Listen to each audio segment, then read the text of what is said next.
Gündüz hayallerim, gece düşlerim. Uyandıkça ağlamaya başlarım. Munzur'un dağında uçan kuşlarım. Uçmayın dostları sormaya geldim. Merhaba dostlarınız. Bungerok Kirolu dersimi. Parasli zamanı mına gereci buna dersim yetiştik bejim. Berku dersime. Hem hatun ovacığı. Ovacığı şuna ki çeymi Munzur'u değerli emrine. Hevidikim nadaleme derbaz ve hem begerin düğünün rayu edin.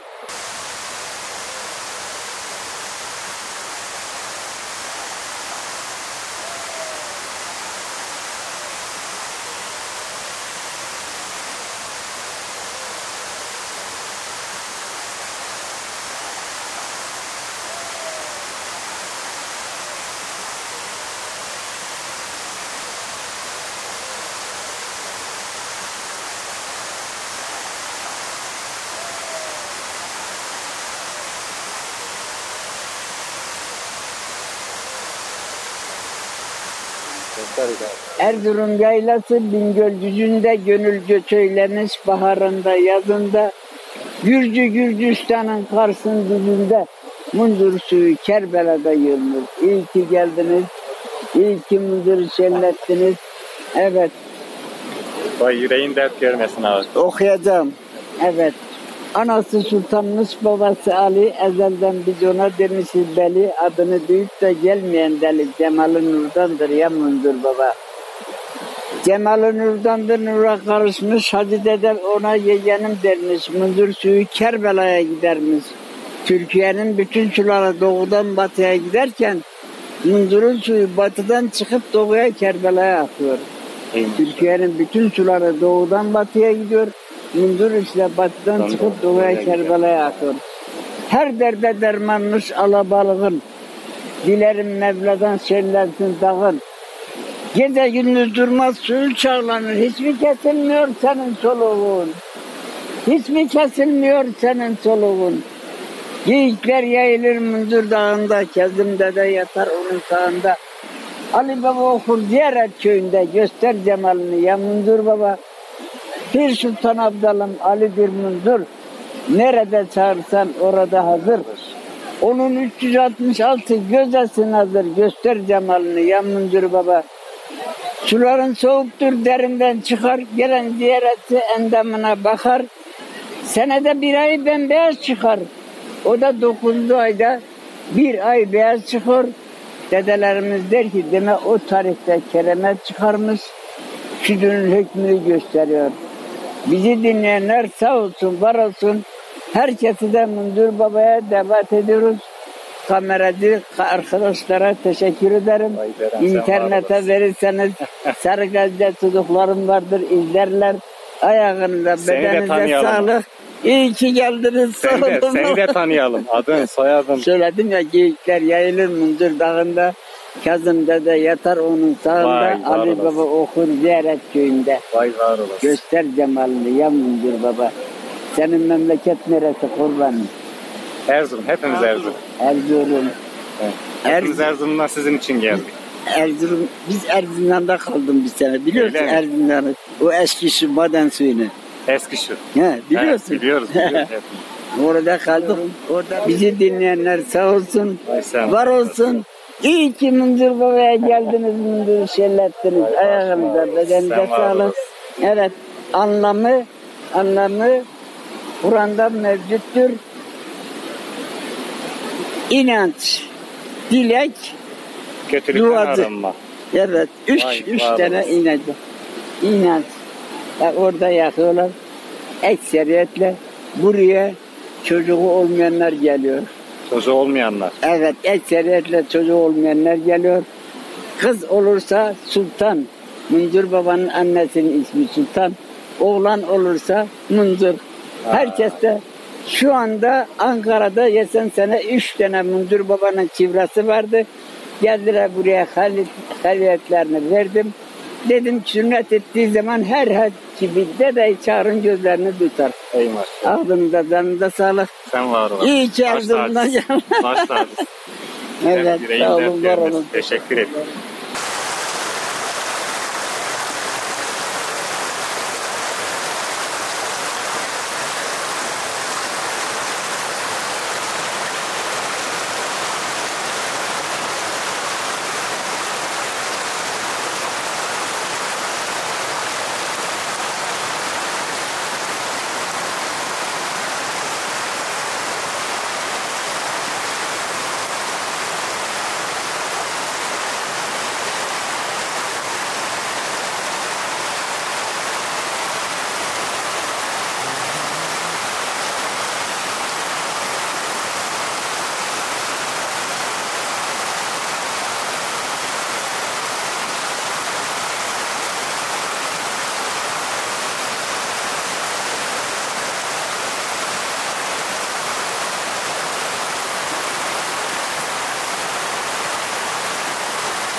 Munzur akar arkın arkın. Felek çeviriyor çarkın. Bu dünyada evim barkım. Vardır diyen yalan söyler. Git. Munzur dağı oylumuna. Kuşlar konar yaylımına. Eğil eğil koçum bir öpeyim. Geldik yolun ayrımına. Bir dinleneceğim. Çünkü hastayım. He dur seni soralım.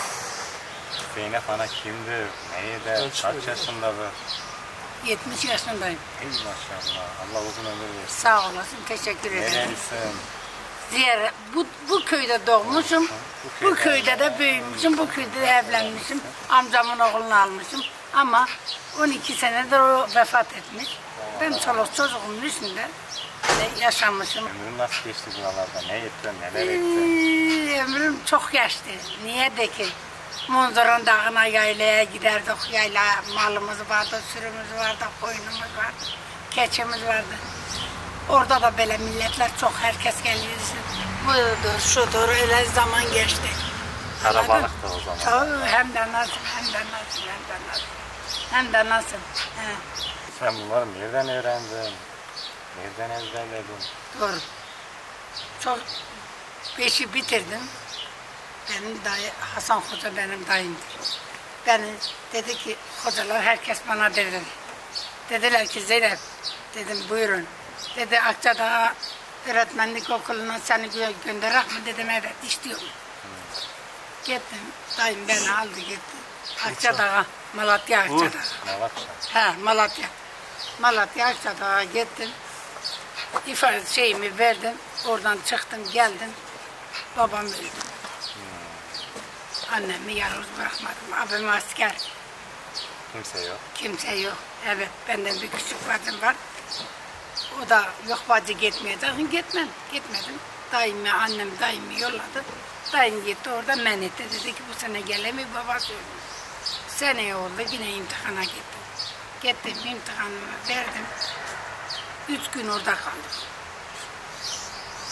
Böyle sizin gibi hep toplanmışlar.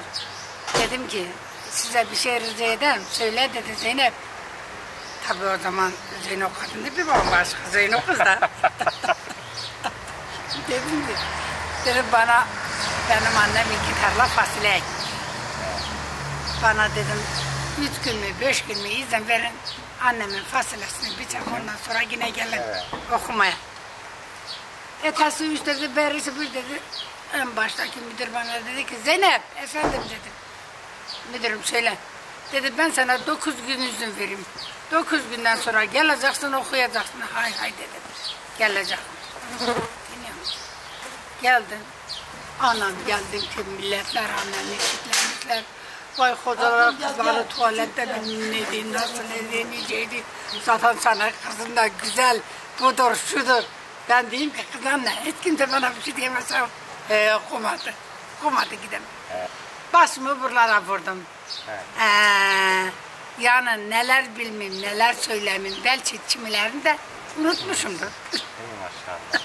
Ne zaman Zeynep ana oldun? Zaten sülalemiz Ana. Ağuçanlı. Sultan Muzurlu. Bir dinleyek seni aklına gelen manilerin varsa Dur dinleyek. söyleyeceğim. He. Bir daha söyledim. Bir etmenden söyleyeceğim.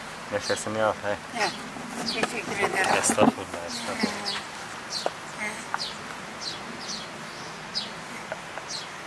Yaylanıza vardım yağmur yağıyor.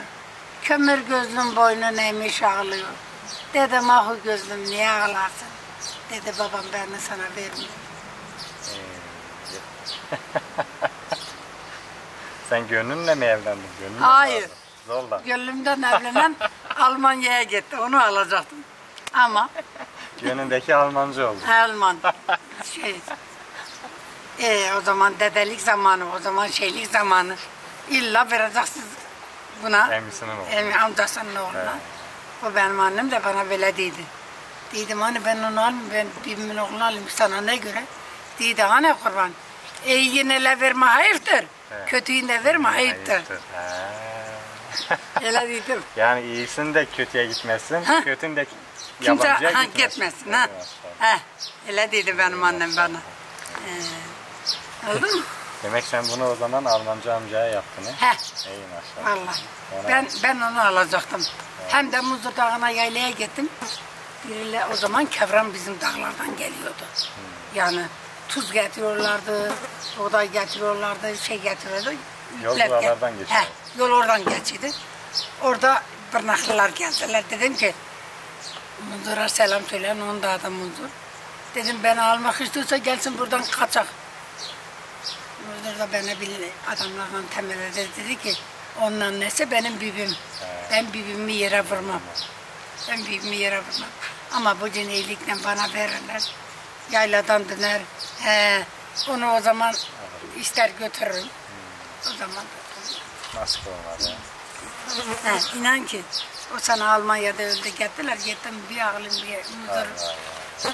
Millet bana diyor ki peşimden söylüyorlar. Zeynep Munzur'u almamış ondan bu kadar ağlıyor. Tamam dedim doğrusuz ama benim bibimin oğluydu. Niye bu genç yaşta bu kadar bitedi gideydi? Değil mi? Evet. Çok genç yaşta bitti gitti. Nur içinde uyusun. Uyusun he. Öbür dünyada. Allah. Onun 2 tane oğlu var. Bu köye geldilerse en sırta buraya geldiler. Seni görüyorum. He. Diyor ki Zeyno ana efendim. Benim babam Zeyno değildi, bayılıydı. Onun için sen çok bize değerlisin. Kızımızın olursa bize ver dedim. Ben kızım size almaz. Ben doğru dedim. Başka neler üstüne maniler yaptın? Hep gönül üstüne. Evet, hep gönül üstüne vallahi. Başka neyin üstüne olur değil mi? Evet. Gönülden öte ne var? Ne var? He. Peki sen şeyi biliyor musun? Yani Zazaca türküler falan biliyor musun Yok sen? onu kullanacağız hiç bilmiyorum. Valla. Besot yazarsın ha. He. Yok onu kullanacağız. Yani ne olsun. Ay güzel oğlum, oğlan hangisi? Onlar ikisinin de kuzeni. İyi onu ise kurbanım. Muzur baba hayırlı ekmek sahibi eder seni. Okuyasın. Şimdi oğlana isim sizin var. Ana kadar okuyasın yaman koçum. Ama senin eksikliğini göstermiş. Sizinkini de göstermeyin. Çok sağ olasın. Allah razı olsun Hadi. senden de. Çok sağ ol. Öpüyorum seni koçum. Güzelim. Size helal edin. Helal hoş olsun. Sizi rahatsız Muzur etsin. baba yolda sıkılız olsun. Sağlıkla gitmek nasip eylesin. Yolunuz Erzurum'a düşerse baş görün üstüne. Erzurum'dan usta gel. Sular gibi coşta gel. Ben sana yar diyemem. Yar boynuna tak tak. Hasta gel. Muzur baba yardımcısız olan sağlıkla yuvaza yine gidersin. Çok şükür de geldik sizi Hele gördük. gözlü sultanımdır yardımcısız olan. Allah razı olsun. Hızır Aleyhisselam yardımcısız olan.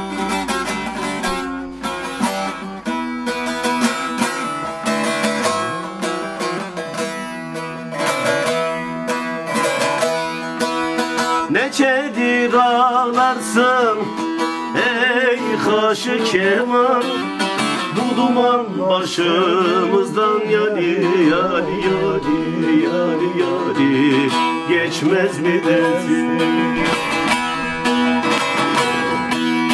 Bu duman başımızdan yari yari yari yari yari geçmez mi dersin?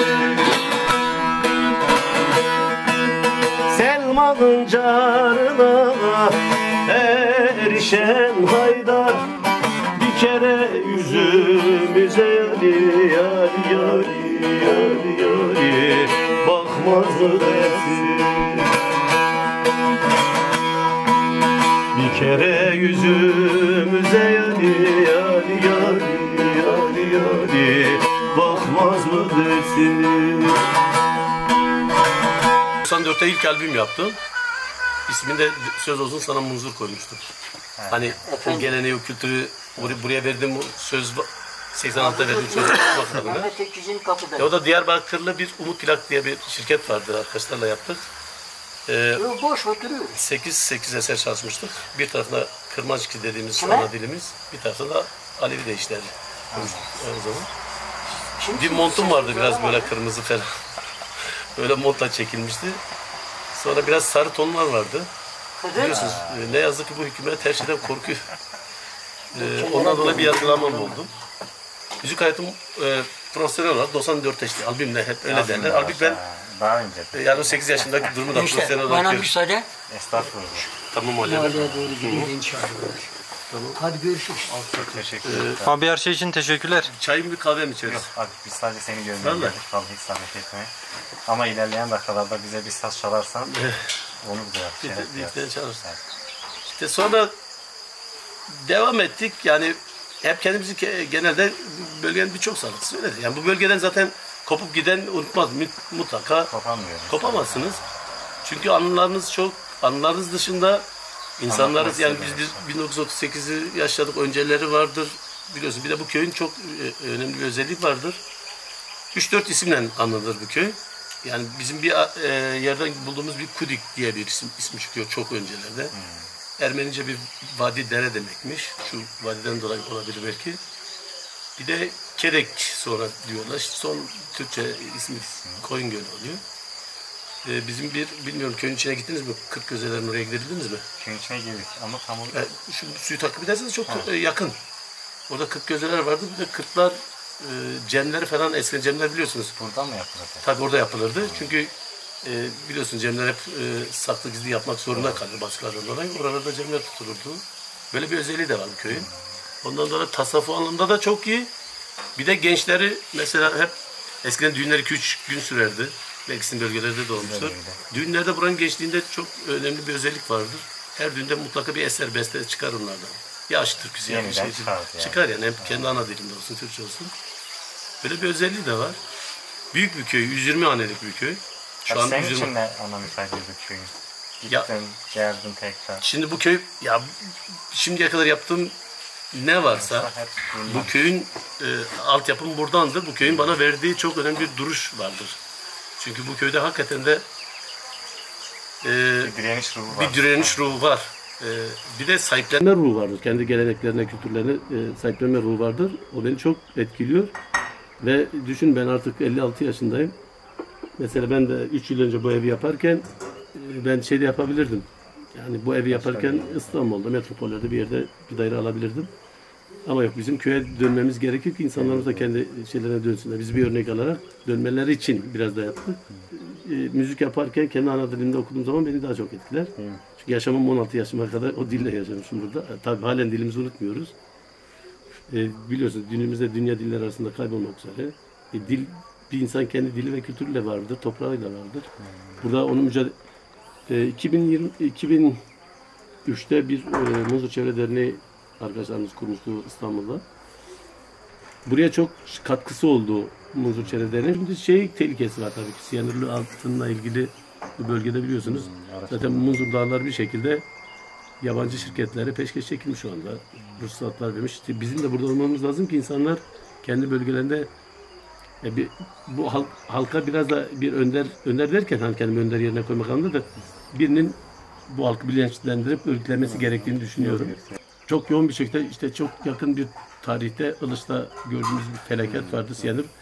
Yani burada da bir ara bu yukarı köylerde Muzur Göze'nin tam karşı tarafında şirketler bir ara girmeye çalıştılar. Köyler biraz direniş gösterdikleri şey geri gidiyor. Onlar şöyle alıştıra gelmeye çalıştılar. Ilıç'ta bir şey söylemiştik. Çevre derneği olarak oraya gittiğimizde çevresindeki köylerin birçoğu siyasete farklı insanlar. İşte sağ kökenli insanlar. Askerle beraber bizim üstümüze yürüdüler o zaman. Halbuki biz onların haklarını korumaya gittik. İşte daha temiz bir nefes almaları için Siyanür'ün... Halbuki onlar daha iş imkanı olarak baktıkları için herhalde. Tabii. İşte bilmiyorlar, bilinçlenmiyor. Şimdi bilinçlendiler ama bayağı bir zarar verdi. Yine geç olmadı aslında da ama birçok tahribat oldu şu anda. Sızıntılar ne... Biliyorsunuz Siyanür sızıntı belki 5-10 yıl sonra yani şimdi hemen Ilıç arka tarafımız buraya. Yakın değil mi? Tabii çok yakın. Buradan arka tarafta Muzur su kaynaklarına da etki edebilir.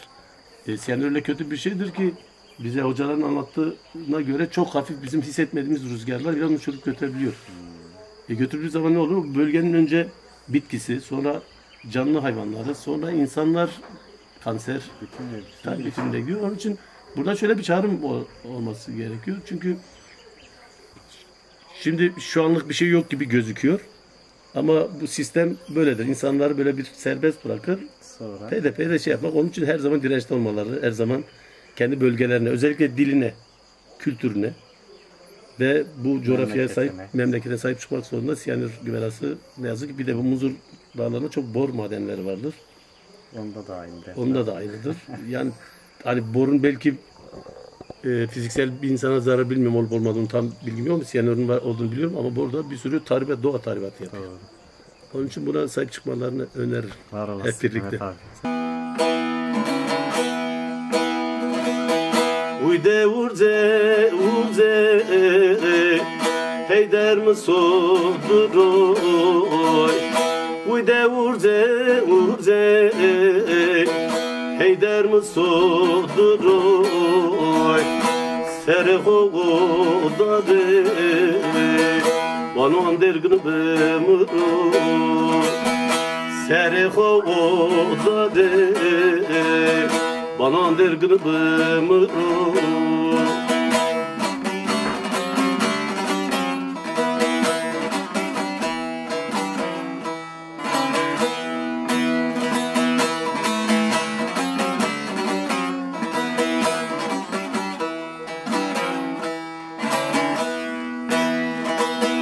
Uy de Mekke Mekke Bro khayru Mekke Uy de Mekke Mekke Bro zalmu Mekke Kıym seyder mebe Eyder müjke ko Kıym seyder mebe Eyder müjke ko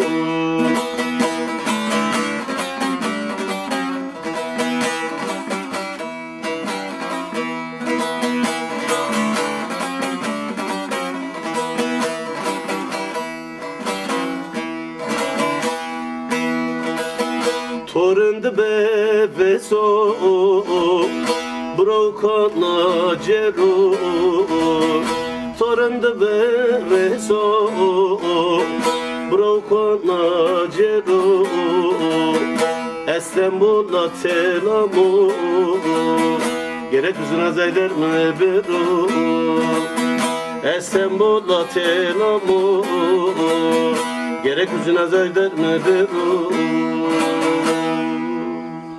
Merhabalar abi. Merhaba canım. Nasılsınız? İyisiniz inşallah. Teşekkür ederim. Seni tanıyalım. Ben Ali Kayır. Ali Kayır. Burada doğdum. Bu köyde Burada doğdun. büyüdüm. Tabii buralıyım. Şimdi Eskişehir'de ikamet ediyorum. Yazın ilkbaharın geliyorum, güzün gidiyorum. Kaç yıl oldu gideli buralardan? Gideli 1978. Daha çocuk da herhalde o zaman. Gençtim, askerden gelmiştim. Gitmenin bir nedeni var mı yoksa? Ya O zaman da- gitmemizin nedeni tabii o zaman ekonomik sıkıntılar da vardı. Tabii yani şey yok, gelir kaynaklarımız yok. Biz 3 kardeşlik. 2 abim Adana'daydı. Ben de Eskişehir'i tercih ettim. Buraya gittim. Orada çalıştım. Emekli oldum 2002'de. Ondan sonra yazları buraya tabii yazları geliyorum. Güzün gidiyorum. Nasıl iki hayat arasındaki fark? Ne derece? Hangi hayatı daha çok sevdin? Burası mı Eskişehir mi? Tabii ki burası. Burası ayrı mı yani? Şimdi tabii Eskişehir hakikaten belediye başkanımız orayı yaşanabilir kent yaptı. Fakat tabii kendi yerim başkadır. Yani şu hayvanların gübre kokusu bile bana şehirdeki bir gülden, nergizden daha güzeldir. Tabii alışmışız. Yani biz burada doğduk, büyüdük. Buranın yaşamı bize dair. Sonra burada doğa bozulmamış. Ekolojik tarım yapılıyor. O yönüyle sağlıklı bir yaşam var burada. Çocukluğun nasıl geçti köyde? O zaman nasıl? Çocukluğum yoksulduk, yoksul aileydik. Gelir kaynaklarımız yoktu. İşte bir tarla, diyelim ki bir iki tarla buğday ekiyorduk. O buğdayımızı kendi değirmenimizde öğütüyorduk. Ondan sonra yağın evde işte suyu, işte ayranın yoğurunda evde olunca geçim kolay oluyor. Tabii yani öyle lüks bir yaşam biçimimiz yoktu. Sonra devletin buraya yatırımları yoktu. Yani hala buraya hiçbir yatırım yok. İşte burada bir su fabrikası var. Muzur su fabrikası olur. Başka hiçbir kaynak yok. Hiçbir gelir yok. Yani o yönüyle tabii biz de gitmiş olduk. Bu coğrafya nasıl bize anlatabilirsin? Nasıl tarif edebilirsin köyünü, bu Ovacık Ovasını? Ovacık Ovası'nı şimdi burada bizden önce bizim insanlar buraya yerleşirken burada en çok bizden önce Ermeniler bu bölgede yaşıyor. Burada da Ermeniler yaşıyor. Tabii, tabii. Karşı tarafta Ermenilerin köyleri falan da var, yerleşim yerleri vardı. İşte bizim dedelerimiz geliyor, ondan sonra Ermeniler buradan çekildikten sonra bu bölgede bizim insanlarımız yerleşik olarak yaşıyorlar. Tabii buradaki insanların inanç bakımından Alevi kültürü var burada. Devletin Alevilere bakış açısı da belli ortada. Bizim vergilerimizle imam yetiştirirler. Bizim vergilerimiz bize kurşun olarak geri dönüyordu. Biliyor musunuz? Çünkü benim vergimi alıyor ama bana bir fabrika, bir iş verme konusunda sıfır. Bir ayrıcalık var. Bize karşı devletin bakış açısı negatif. Çok da evet. Aynen öyle. Aynen öyle. Peki şimdi nasıl geçiyor günler burada? Şimdi burada ben sıvacılık yapıyorum. Emekliyim ama hala ufak tefek işte sıva işlerine giderim. Evet. Çalışırım. Hala boş durmak yok. Hayır boş durmuyorum. Tabii şeydir biraz da hantallık olur. Yani ben emekliyim. Can geleyim yatayım. O da doğru değil. Benim bakış açıma göre doğru değil. Anladım. Yani bir miktarda olsa çocuklarıma katkı sağlamak için. Var mı sana söylemek istediğin birileri ya da bize vermek istediğin bir nasihatin? Bir nasihatım, gençlerimiz burada imkan bulamıyorlar, yurt dışına kaçıyorlar. Tabii hükümetin bu konuda gençlerimize gelecek, onlara bir gelecek sağlaması lazım yani. Çocuklar okuyor, boştalar, işsizler. Bunlara bir istihdam yaratması lazım.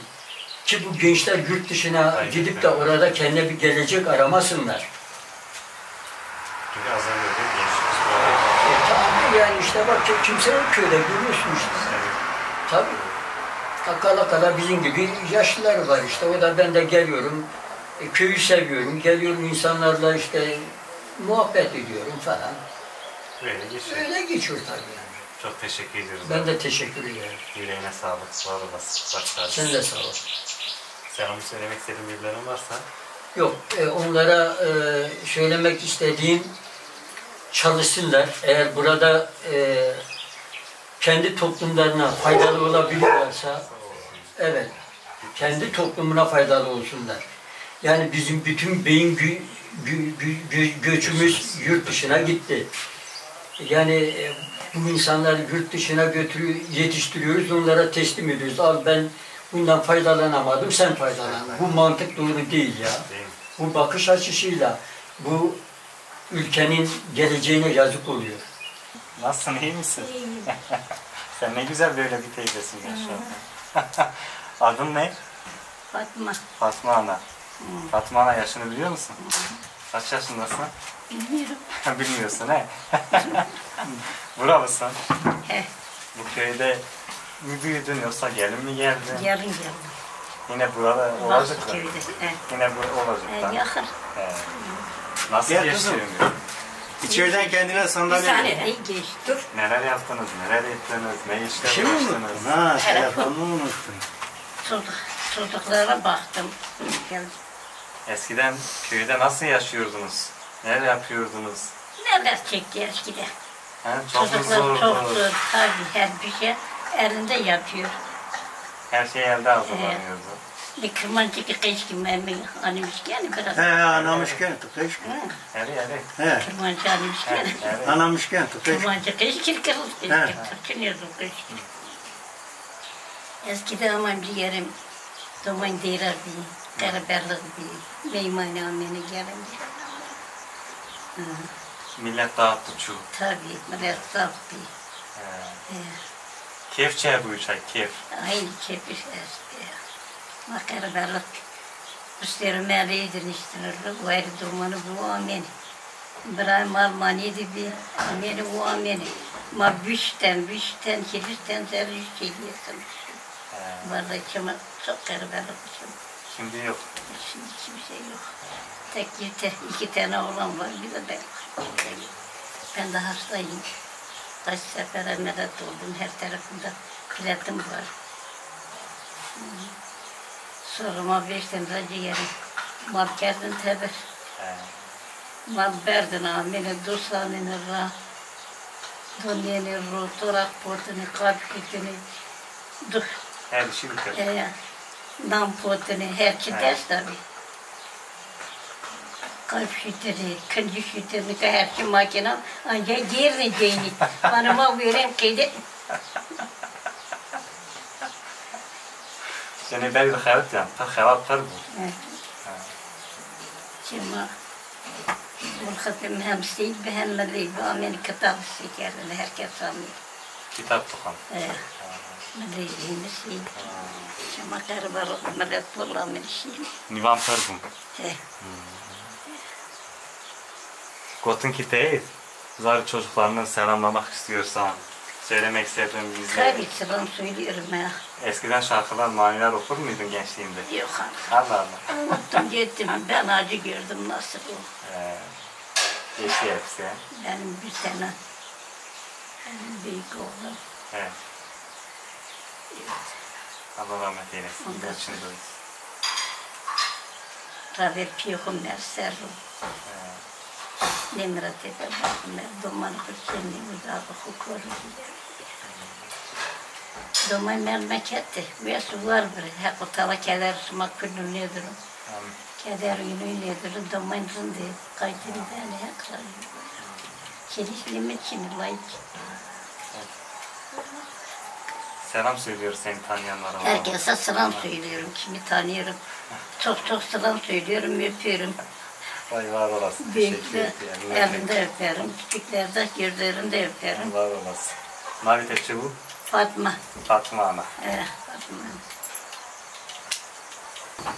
Abi seni tanıyalım. Benim adım Kahraman. Kahraman abi. Soyadım Kesmez. Kesmez. Sen de bu köylüsün. Ben de bu köylüyüm. Burada doğdun. Evet, büyüdün. burada doğdum, burada büyüdüm. Burası da benim evim. Babadan kalma. Köyümüzün adı ne? Köyümüzün adı Kedek Köyü. Eski ismi Kedek Köyü'ydü. Şimdi Koyun Gölü. Türkçe Koyun Gölü. Evet, Türk. Neyle geçti senin ömrün? Ne işlerle uğraştın? Neler yaptın? Neler ettin? Vallahi şu an Adana'dan yaşıyorum. Çoluk çocuğum orada. Çoluk çocuğum orada. Onlar gelir gider. Ben de buradan babamın arsası. Geldik biz ev yaptık.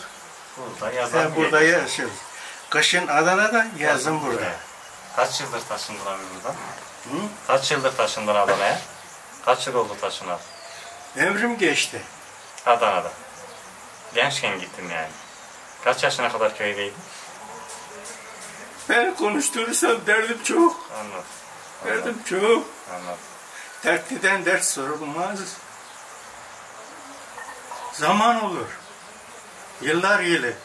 Günler yılı kovalıyor. Yıllar günü kovalıyor. Dert kederi kovalıyor. Dertliden dert sorulmaz.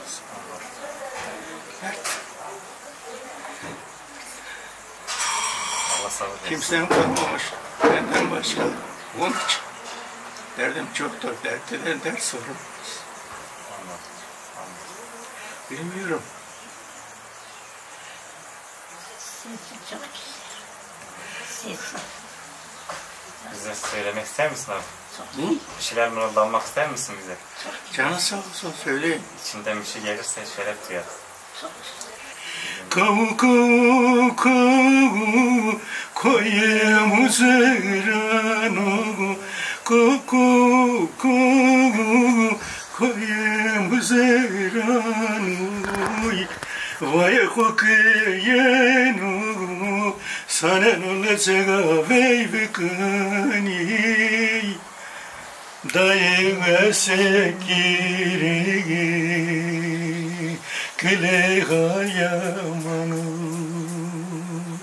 baba sanki esmiş benu lolo senin olacak veyvekani vey kile sekiri dayı yamanu baba vare Vare koe fikire go, ma vare Kovar fikri goy Vay kesmiş ben o Bu agusosuna ne fikir getir ben ay Gülüge sekiri Dayıkayamam. Anlatmak istediğin bir şey var mı? Ne anlatayım acaba? Valla köyle alakalı olur, kendi geçmişinle alakalı olur. Ben bir yere gitmiyorum. Böyle toplumun içine pek girmiyorum. Anladım. Çünkü dedikoduyu pek sevmiyorum. Anladım. Onun için bir yere gittiğim yoktur. Anladım. Bir yere gittiğim yoktur. Toplumun içine pek girmiyorum. Hoşlanmıyorum yani daha doğrusu. Anladım. Varsa sana söylemek Dur, istediğim dur. Herhalde çay var mı yapmış, ne yapmış? bir çay yapmış, içeriz bir bardak yapmışsa zahmet olmaz.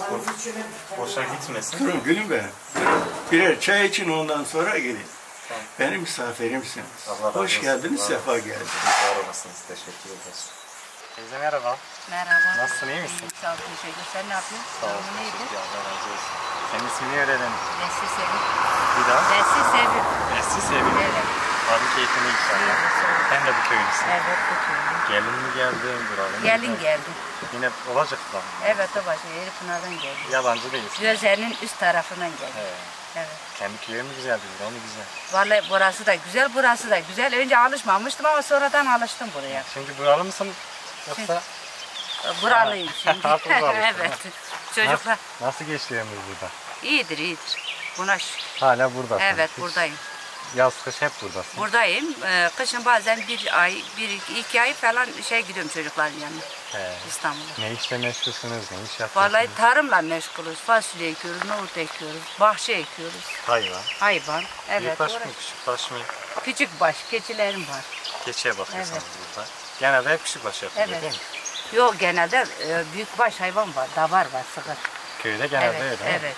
Şimdi küçük baş Abi hayvan az burada- kaldı. Kadınlar nasıl? Kadınlar çok mu çalışıyor erkeklere göre? Yok, beraber çalışıyorlar. Yani Karadeniz gibi falan değil. Hayır. Hep beraber. Evet, yani. beraber çalışıyor. Çoğunluk erkeklerde yani. Erkeklerin Ama işi- kadınlar da evde çok evde uğraşıyor. çok Evde çalışıyor. uğraşıyorlar. Yemek, temizlik. Nasıl? Buralarda yaşadığın için pişman mısın? Mutlu Hayır, musun? mutluyuz. Seviyorsun. Evet, burayı seviyoruz. Şehire gidiyorum, pişmanım. Buraya geldim, mutluyum. Daha mı? Evet, burada çok güzel. Ömrün nasıl geçiyor buralarda? Ömrü vallahi bazen sıkıntıyla, bazen iyi, Güzel. evet güzellikle yani idare edip geçiniyoruz yani. Sen çoluk çocuk da buralardan yoksa gittiler mi? Çocuklar gitti şehirde şimdi. Kimse Hepsi yok. büyük şehirde. Evet, Sen ve amca mı? evet ben de amca. Hı. İki baş kaldınız. İki ha? baş kaldık. Beraber. Kışın hayvanları kime teslim ediyorsunuz? Komşularımız var. Onlar bakıyor. Evet, onlar bakıyor sağ olsunlar. Kalıcı olarak gitmiyorsunuz, gidip Yok, geliyorsunuz. gidip geliyorum. Kalıcı değil. Bu köyün senin için ne ifade ediyor? Vallahi köy nasıl sana söyleyeyim, burası çok güzeldir. Evet. Bir de giriş çıkış da hep buradandır. Ovacıktan giriyorsun Koyun Gölü, yukarıdan geliyorsun Gözellerden Koyun Gölü. Yani karabalık oluyor. Yurt dışından gelenler, turistler hep yani buraya akın ediyor. Yani burası bilmiyorum yani insanları çekiyor yani Koyun Gölü. Güzel demek. Evet, yani. güzeldir. Mutlusun burada yaşadığın Evet, için. piknik alanları çok. Suyun ağzı var. Gözenin suyu oradan geliyor, Kızılca'nın geliyor. Burada kırklar gözeler var, 40 gözeler burada var. Gördünüz, Evet, görmediniz gittik bilmiyorum. oraya da. Evet, bu tarafta, bu tepenin arkasında 40 gözeler var. Bu köyde he? Evet, bu köyde. He. O da işte bu su oranındır ha bu su. Oradan geliyor. Evet, 40 gözenindir geliyor.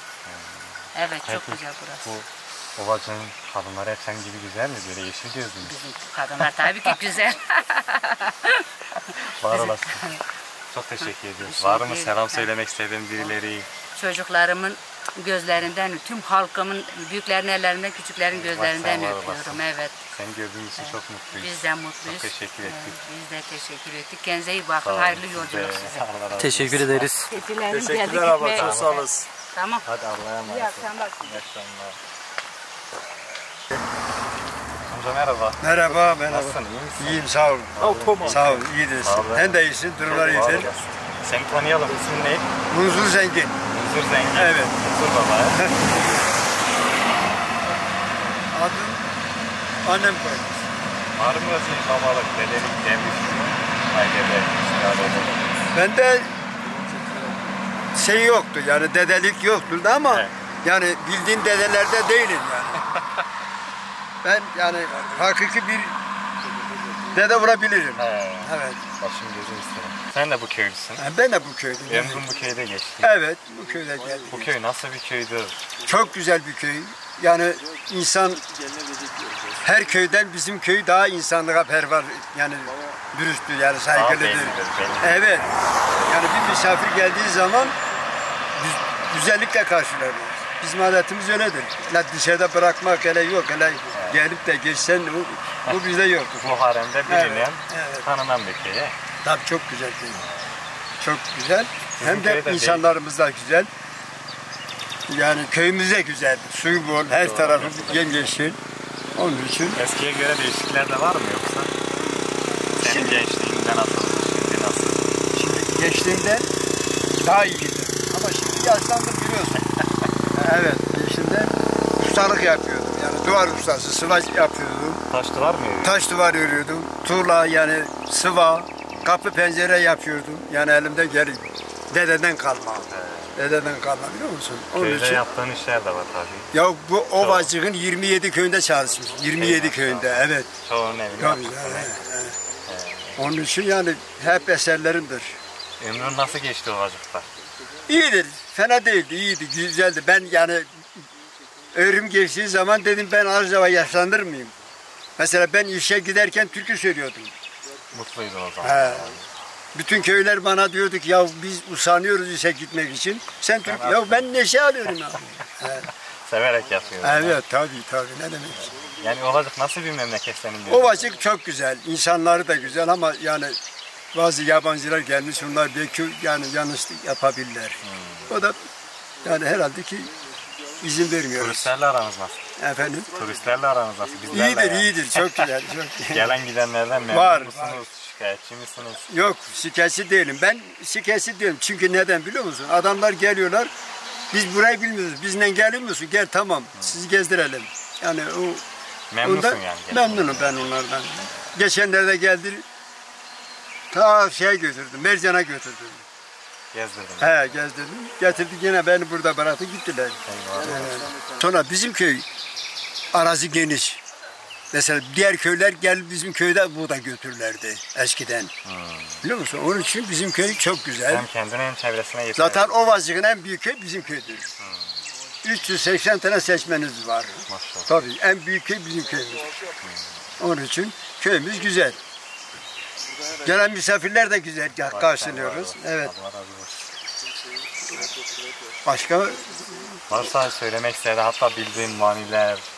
Bize Zazaca bir ezgi söyleyin. Zazaca olur. Hiç fark etmez. Şimdi başka bir şey ne anlatayım ki size bilmiyorum ki yani. Şimdi şu durumda aklıma bir şey gelmiyor yani. Hani anlatabildiğim şeyler çoktur ama bu durumda anlatamam. Yani memleketi hala çok seviyorsun. Tabii canım sevmezsem durmam. Yani hiç gitmedim değil mi yabancı? Mümkün değil. Yani ben bak 8 sene Adana'da kaldım. Yine geldim buraya. Bir daha gel. 3 sene Elazığ'da kaldım. Erzincan'da kaldım. Kemalya'da kaldım biliyor musun? İstanbul'da kaldım. Yine en son buraya geldim. Hep burada. Evet. Onun için bizim köy çok güzel. Sen var olasın. Evet. Baş tacısın. Var mı selam söylemek istediğin birileri? Ferhat'ı Seriçav'ı. Teşekkür ediyoruz abi. Ben teşekkür ederim. Senin yolundan ettik. Hakkını helal ettik. Sağ helal olsun. Eyvallah var olasın. Teşekkür ettik amca. Oldu. Var mı bir eminiz? Diyeceğiniz varsa söyleyin. Çekim bitsin biz de yavaş yavaş yola gidelim. Azınız yok mu? Allah razı olsun. Yok teşekkürler amca. Teşekkür ederim. Bak şimdi buraya geldiği zaman bunu size söyleyebilirim. Benim adım Munzur. Yani Munzur evet. Baba dedi mi tamamdır. Soyum zengin ama kalbim zengindir. Ay, var olsun. Ben kendim zengin değilim, kalbim zengindir biliyor musun? Onun için geldiğiniz başımda gözüm üzerine yeriniz vardır yani size Allah razı olsun. Çay verebilirim. Allah razı olsun. Teşekkürler amca. Buyurun. Yolunuz açık olsun. Hadi. Hadi görüşürüz. Kendinize iyi bakın. Çok memnun olduk amca. Teşekkür ederim. Sağ olasın. Yani öyle bir şey çok hikayeleri anlatırdım. söylerdim size. Benim o sanatım da var. Keşke bir söyleseydin. Bir tane söyleseydin bize amca. Efendim? Bir tane söyle bize. Ben mi söyleyeyim? Aklına bir şey varsa hemen mırıldan burada. O da duymuş olalım sesini. Kalenin dibinden oy mavi yayınır, önem yayınır. Bir görmeyinen yar mı sevinir, nene yar mı sevinir. Gecesi gündüzü bir olmayınca yar mı sevinir, ölem yar mı sevinir. Kara filekmişem nene, gül ekmemişem ölem, gül ekmemişem. Unuttum dibine su dökmemişem ölem, su dökmemişem. Sanki ben ayrılık hiç çekmemişem leney, hiç çekmemişem. Çekerim ayrılık ayrı bir zaman, ben de bir zaman oy. Dere kenarında leley, taş olamadım ölem, taş olamadım. Bir yüzük yaptırdım, taş bulamadım, taş bulamadım. Ben de şu ovacığı gezdim dolaştım lele, gezdim dolaştım. Gönül eğlenecek yar bulamadım, yar bulamadım. Vay vay vay vay. Köyün hepsinde müzik yeteneği var ya. Sağ ol, teşekkür ederim. Allah'a emanet olun. Hadi hayırlı işler size. Yolunuz açık olsun. Razı olsun. Hadi görüşürüz. Geldiğin zaman görüşürüz. İnşallah. İnşallah.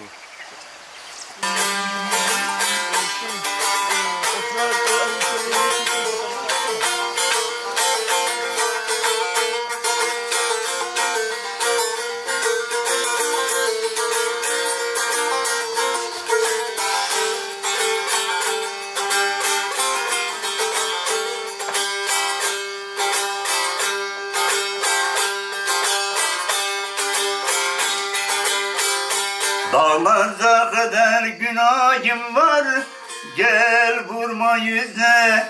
Cehennem narını gösterme bize.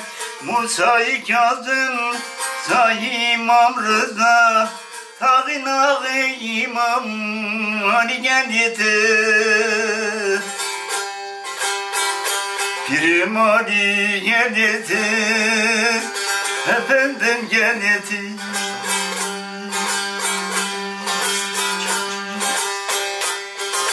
Tövbekarım muhabbetim bu yolda, millete gelmişsin kusurum elde. Göster cemalini eyleme dalda, asker gönlümün. Pir gel yetir, pirim gel yetir.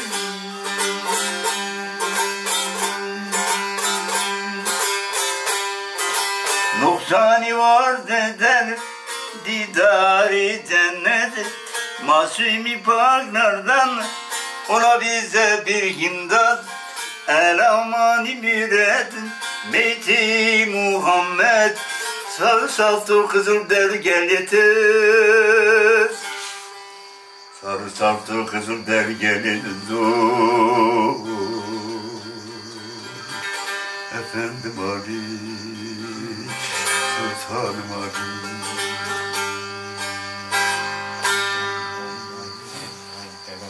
Sesine, yüreğine, eline sağlık. Vay dedem. Allah eksikliğini göstermesin. Dedem, biz seni tanıyoruz. Tanımayanlar için seni tanıtalım. Sağ ol, teşekkür ederim. Kimdir Zeynel dede? Necidir? Ne haberlendir? Sevgili kardeşim, siz buraya kadar gelmişsiniz, hoş geldiniz, sefa gelmişsiniz. İyi ki varsınız. Bizim güzel bir, muhabbetli bir yolumuzdur. Biz Koyungölü köyünde, babam Veli dede, dedem Seyit Müdür, Celal Abbas soy seceresinden bugüne kadar gelmişik. 1400 senedir ki Hak Muhammed aşkı için bütün canlarımıza, hürmeti, Ehl-i Beyt'i seven insanlarımıza aşkıyla, muhabbetiyle yolumuzu devam etmeye çalışmışız. Bugüne kadar getirmişiz. Cemimiz, cemaatimiz, nikahımız, Allah'ın emri nikahı, cenaze kaldırması, sazlı sözlü cenazelerimizi kaldırıyorduk. Ama maalesef şu andaki bizim insanlarımız değişmiş. Kendi kültürüne sırtını çevirmişler. İnancına sahip değiller daha doğrusu. Aslında sorarsan bizim temel ülkemiz, cenazemizi, bütün ölülerimizi sazlı sözlü terli Kur'an'la kaldırmamız gerekiyor. Tabii ki Kur'an, Hazreti Peygamber bize intikal etmiştir. Kur'an'ın ayrı bir yeri var. Bizim terli Kur'an'da ayrı bir yeri var. Sevgili canlar, bizim aşkımız, bizim avazımız, terli Kur'an'ımızdır. Bizim gönlümüz onunla beraber olun, yolumuza ve senlendirip ve dile getirmek için bütün halkımıza bu hizmeti sunmuşuz. Ve halen sürdürmekteyiz. Ama maalesef bir rahatsızlıktan dolayı biraz rahatsızım. Hem kalp durumu söyleyeyim, bazı rahatsızlıklar var. Elimden bu haliyle geldiği kadar yine gelin canlarımıza bilebildiğimiz kadar kendilerine olan bütün yanlışlarımızı düzeltmeye çalışır ve insanlarımıza sunarız. Cenab-ı Allah hiç kimseyi doğru yoldan ayırmasın. Bu inancımızı Cenab-ı Allah Hacı Hüseyin Şah-ı Velayet Yürügü'yü bizi yaratan bütün evliyalar, enbiyalar, bütün Ehl-i Beyt nesli, Yüce Allah'ın bizim herkesin sağlığını daim eylesin. Yolumuzu geri tekrar yine bize iade etmesi bize nasip eylesin. Çünkü çok güzel tatlı bir yolumuz var. Bizim yolumuz Hak Muhammed Ali yoludur. Bizim yolumuz Kırklar yoludur. Bizim yolumuz Hirb-i Naci, Hirb-i Naci'nin yoludur. Sıt Aleyhisselam'ın yoludur. Bizim yolumuzda ikrar var, bizim yolumuzda saygı var, bizim yolumuzda sevgi var, bizim yolumuzda barış var.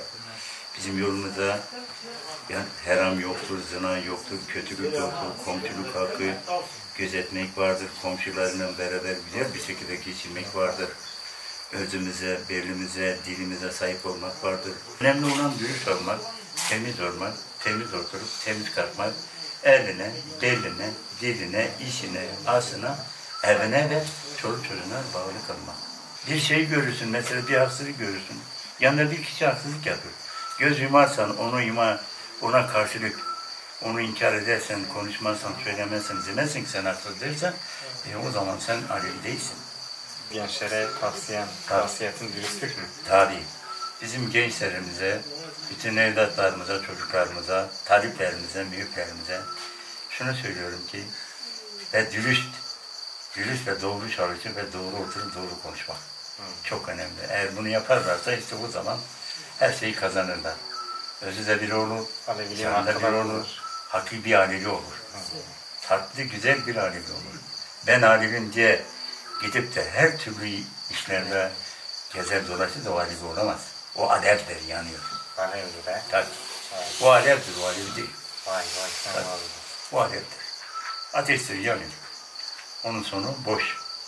Anladın mı? Önemli olan haklı bir, temiz, nesli güzel bir Alevi olmak gerekiyor ki yolumuz güzel olsun. Bu yol yoksa böyle olmazdı. Dürüst olmanızı, yolunuza sahip çıkmanızı, yanlışlardan uzak durmanızı istiyorum. Önemli olan odur. Bizim için o çok önemli. Bizim başka hiçbir şey lazım değil. Sen var olasın. Bize dua etti. Cenab-ı Allah şahit velayet gençliğinizi başlasın. Eğer bekarsanız hayırlı yuvalar size nasip eylesin. Eğer evliyseniz şahit velayet Ceddi Celalimiz yuvalarınızı bozmasın. Beraber de sizin ağızlarını tatlı eylesin. Sonuna kadar, ölüme kadar sizi birbirinden ayırmasın. Aranıza fitne, fesat, yalancı, dolancı aranıza koymasın. Beraberce mutlu olasınız. Yolunuz açık olsun. Yaşınız uzun, başında devlet olsun. Cenab-ı Allah kimsesini muhtaç etmesin. Dünya bulanmıştır, dağa durulmaz. Arif olmayınca benden kurulmaz. Çileğin su ile tarla sulanır. Kaldır mı bendine varda kaleyne efendim kaleyne.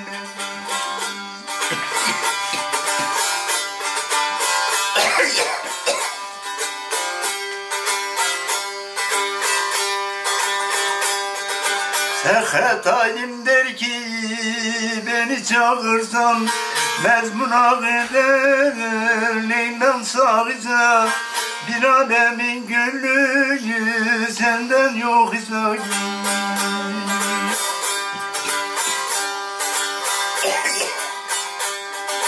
ahır varmasın var da terk eyle efendim terk eyle.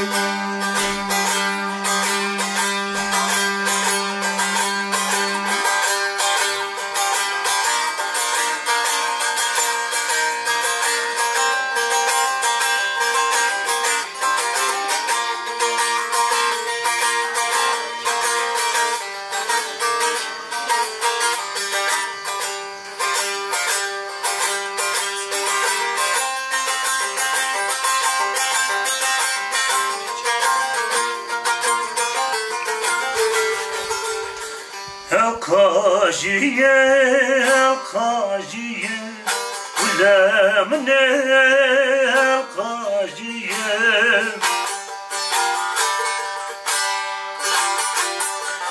kajiye, kajiye, ulemne kajiye.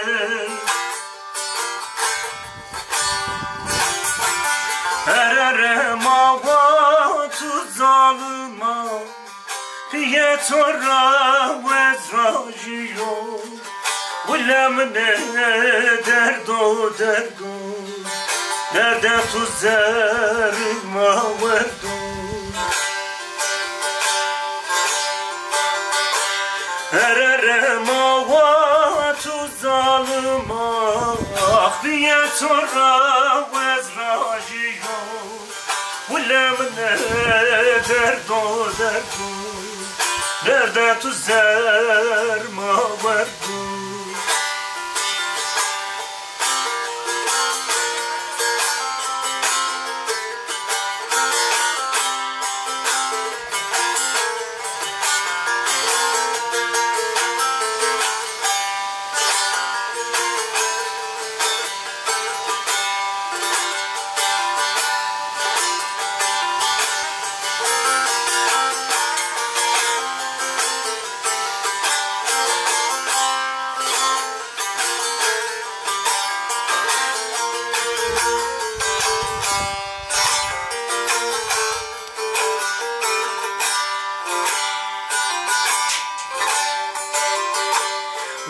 Terskena derde yare Tüsekena verse sarı Dert terskena derde yare Tüsekena verse sarı Ererem toreva beşim Tutadin amare kerde tarif Ulemne derdo derdo Derde tuzerma verdo Ererem kebe başime Tutadin amare kerde tarif Ulemne derdo derdo Nerede tuzerma verdu